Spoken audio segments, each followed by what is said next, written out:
Bonjour à tous, bienvenue à cette capsule financière. Aujourd'hui, nous allons parler de volatilité dans les marchés boursiers. La volatilité, c'est quelque chose qui est présente à tous les jours dans les marchés boursiers. Alors aujourd'hui, nous allons en parler avec Marilyn Bardagy, qui travaille chez Fidélité Investissement au bureau de Montréal. Je porte à votre attention que récemment, nous avons fait avec Marilyn une capsule sur les biais comportementaux. C'est un peu la suite de cette capsule qu'on fait aujourd'hui parce qu'il y a un lien entre les deux sujets. Bonjour Marilyn, bienvenue à cette capsule financière. Bonjour Sylvain, merci pour l'invitation. Marilyn, la volatilité dans les marchés boursiers, ça fait partie de notre quotidien. Est-ce que tu peux nous en parler? Absolument, Sylvain. Puis on a parlé, comme tu as dit dans la première partie, de l'importance de la gestion des émotions parce que c'est vraiment, ça définit la clé du succès lorsqu'on investit à long terme. Et aujourd'hui, je vais partager avec vous quelques messages clés pour aider les investisseurs à gérer leurs émotions en période de volatilité en espérant que ça puisse aider. Donc, un premier message clé, le fait de reconnaître que la volatilité, ça fait partie intégrante de l'investissement à long terme. Ça a l'air simple, mais on tend à oublier. Puis de notre côté, on tend à travailler avec des conseillers financiers comme toi.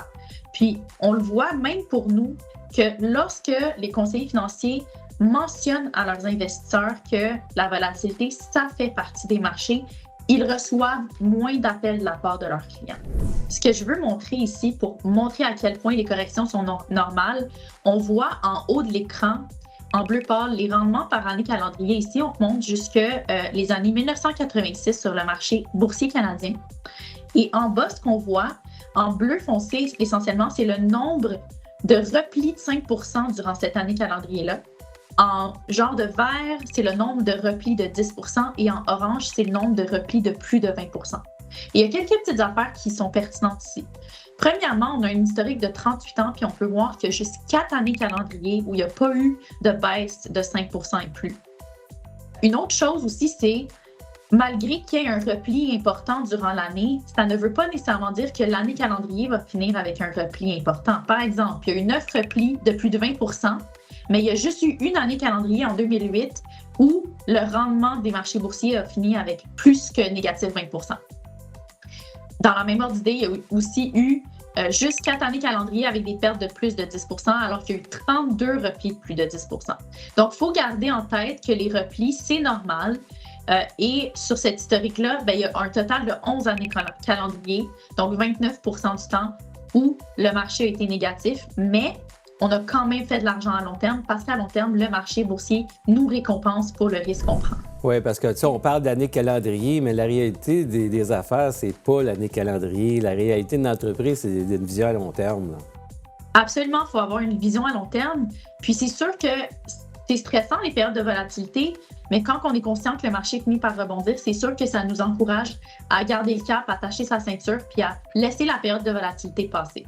Puis je vais te montrer, Sylvain, une autre façon d'illustrer cette information-là, en fait. Ici, on a le marché boursier américain, de classer les années calendrier sur une échelle de rendement. Puis ce qu'on peut voir, c'est une courbe normale. On peut voir que la moyenne oscille autour de 10 %. 8-10 %, c'est le rendement moyen à long terme du marché boursier. Mais on peut voir qu'il y a eu plus de rendements positifs que négatifs et aussi l'ampleur des rendements positifs est beaucoup plus élevé. Donc, on peut voir, par exemple, qu'il y a eu 2 années calendrier où on a eu des rendements entre 50 et 60 % mais on n'a jamais eu ces chiffres-là dans le négatif. Donc, de garder le cap et de prendre conscience que plus souvent que moins, le marché boursier nous donne des rendements positifs.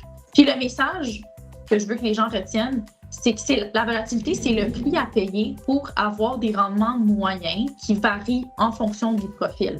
Donc, si votre profil de risque, par exemple, complètement à droite en brun, vous avez un profil 100 % action, vous voyez que l'écart entre le minimum et le maximum de rendement obtenu dans une année donnée est beaucoup plus grand, mais le rendement moyen est aussi plus élevé. Donc, vous êtes récompensé pour cette volatilité-là supplémentaire. Et à l'inverse, si on a un profil équilibré, par exemple 50 % en actions, 50 % en obligations, on peut s'attendre à faire, par exemple, un rendement moyen de 8 %. Donc, la relation risque-rendement tient dans les marchés boursiers.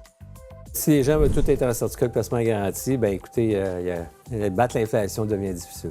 Absolument, absolument. Alors, Sylvain, un deuxième message clé, c'est le fait qu'à long terme, le risque lié aux actions est normalement récompensé. Ce qui dicte les rendements, c'est vraiment les fondamentaux, donc les bilans des compagnies, les revenus, la croissance des revenus, etc. Et ici, ce que je veux montrer à l'écran, c'est que lorsqu'on a un horizon à long terme, la volatilité de nos placements est de beaucoup réduite. Par exemple, on a regardé les rendements mobiles, donc les rendements sur 1 an, 3 ans, 5 ans, 10 ans, 20 ans, à la fin de chaque mois, pour différentes classes d'actifs. Donc, on peut voir, il y a les actions canadiennes, actions américaines, actions mondiales, obligations canadiennes. Et ce qu'on voit, typiquement, c'est que c'est sûr que si on a un horizon de placement sur 1 an, bien, la différence entre le pire rendement et le meilleur rendement qu'on peut obtenir est très, très large. Alors que si, à l'extrême, par exemple, on a un horizon de placement de 20 ans, on voit que la volatilité de nos placements va de beaucoup, beaucoup être réduite. Puis, je suis sûre que toi aussi, quand tu rencontres un nouveau client et que tu veux lui faire son profil de risque, une des questions très importantes que tu lui demandes, c'est quel est votre horizon de placement? Oui, absolument. Puis je sers des clients depuis plus que 20 ans. Là. Et puis les gens qui ont réussi à prendre la main pendant toutes ces années réalisent des beaux rendements. Le problème qu'on a, c'est que quand les gens ont un horizon de placement qui regardent les choses trop à court terme. Là. Absolument. Puis une autre chose que je trouve super intéressante de ce graphique, c'est que si on a un horizon de placement sur 20 ans, le pire rendement qu'on obtient, donc si on regarde vraiment le bas de l'échelle, on peut voir qu'on a des rendements positifs pour toutes les classes d'actifs. Donc ça, c'est ce que ça suggère, c'est que quand on a un horizon de placement à long terme, le moment auquel on investit a beaucoup moins d'importance.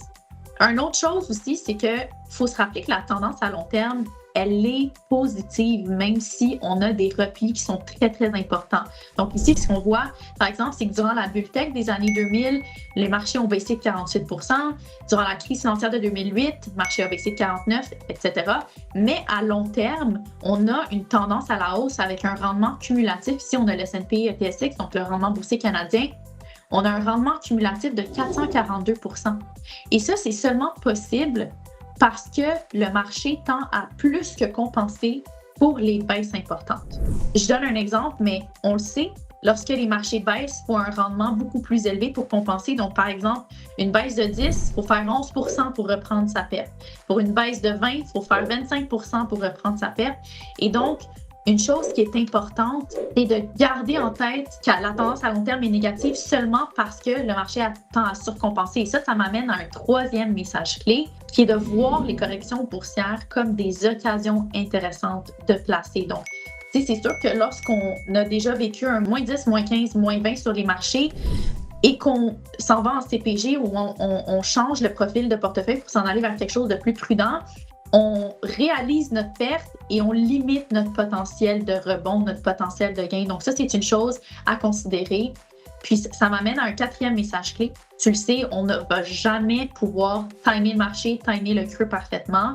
Et donc, un quatrième message important, c'est d'utiliser les achats périodiques. Lorsque, typiquement, on a, par exemple, une vente d'entreprise ou une vente d'immobilier, de maison, peu importe, puis qu'on a une grosse somme à investir, on peut toujours l'étaler.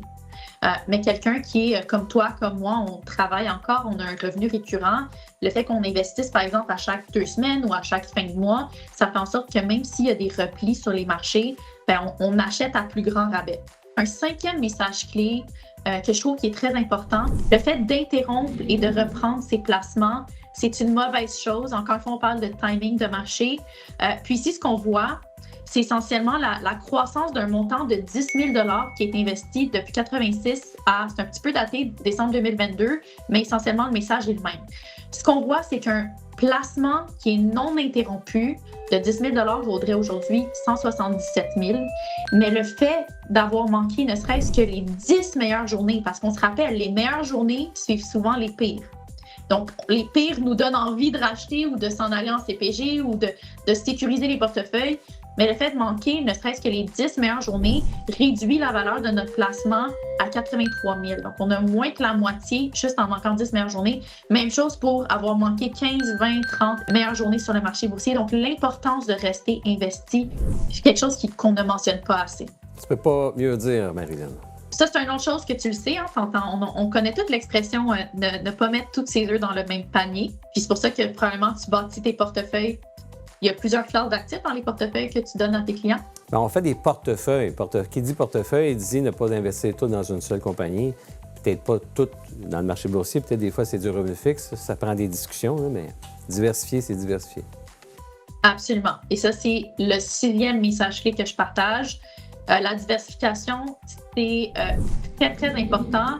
On sait tous qu'il ne faut pas mettre ses placements dans le même panier, mais je veux juste expliquer pourquoi en montrant un autre graphique qui montre l'échelle de rendement et les corps types. Donc, relation, rendement et volatilité.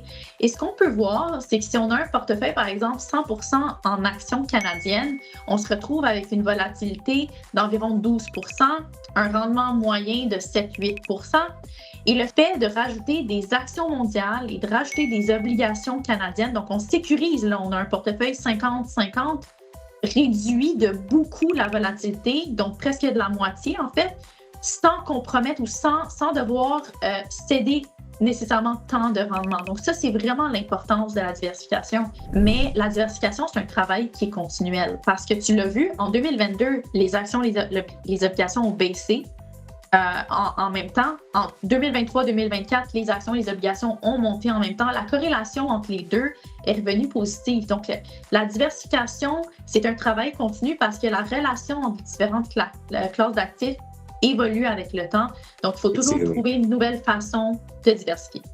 J'ai peut-être 2-3 autres messages à partager. Ne pas se laisser mener par l'humeur générale, les tendances actuelles de marché. On a parlé d'un biais comportemental qui était l'effet de troupeau. On voit que notre voisin ou personne qu'on connaît a fait tellement d'argent en investissant dans une certaine classe d'actifs, ça va nous tenter de nous aussi investir. Mais il faut faire attention parce que des fois, c'est ce qui crée les bulles, on l'a mentionné. Mais à l'inverse aussi, il ne faut pas se laisser tenter par les mauvaises nouvelles parce qu'à chaque année, il y a une raison, il y a quelque chose qui se passe dans les marchés qui pourrait nous donner une bonne excuse de remettre notre placement à plus tard. Mais la réalité, c'est que si on aurait placé 100 000 $ sur le marché boursier américain en 1960, notre 100 000 aujourd'hui vaudrait 51 millions. Et ça, c'est avec les dividendes réinvestis, mais quand même, on serait prêt pour la retraite. Donc, ne pas se laisser tenter par les mauvaises nouvelles aussi, c'est important. Un dernier message clé que je partage avec toi, Sylvain, aujourd'hui, c'est l'importance de travailler ou de collaborer avec un expert financier. On a réalisé un sondage auprès d'investisseurs, puis ce qu'on trouve, c'est que 86% des investisseurs qui font appel à un expert financier se sentent sur la bonne voie ou en avance de leur objectif financier. Puis aussi même du côté de l'anxiété, on trouve que 73% des investisseurs qui travaillent avec un expert disent que ça les aide à se sentir moins anxieux à l'égard de l'argent. Puis une chose qui est super importante, parce que nous, on voit aussi on voit l'argent s'en va où, quand est-ce que les gens achètent, quand est-ce que les gens rachètent. Puis si on compare le rendement des indices boursiers avec le rendement des investisseurs moyens, ce qu'on peut voir en fait, c'est par exemple que pour un profil 100% action, l'indice moyen a, depuis la fin des années 90, rendu 10,6% de rendement. Mais l'investisseur moyen n'a fait que 7,13% de rendement. Même chose pour un profil en obligation ou un profil équilibré à droite complètement. Ce qu'on voit en fait, c'est qu'on tente toujours de timer le marché, mais ça ne fonctionne pas parce qu'on finit par avoir de moins bons rendements que les indices juste parce qu'on est teinté par nos émotions. Marilyn, je suis content de t'entendre. L'été, vous avez des bureaux partout sur la planète. Et vous vivez l'expérience au Canada, aux États-Unis puis ailleurs de la même façon. C'est tout le temps les mêmes biais, les mêmes comportements qu'on peut voir. Alors, merci beaucoup pour ton partage d'informations. Merci Sylvain de m'avoir invité. À tous, au plaisir de vous revoir pour une prochaine capsule financière.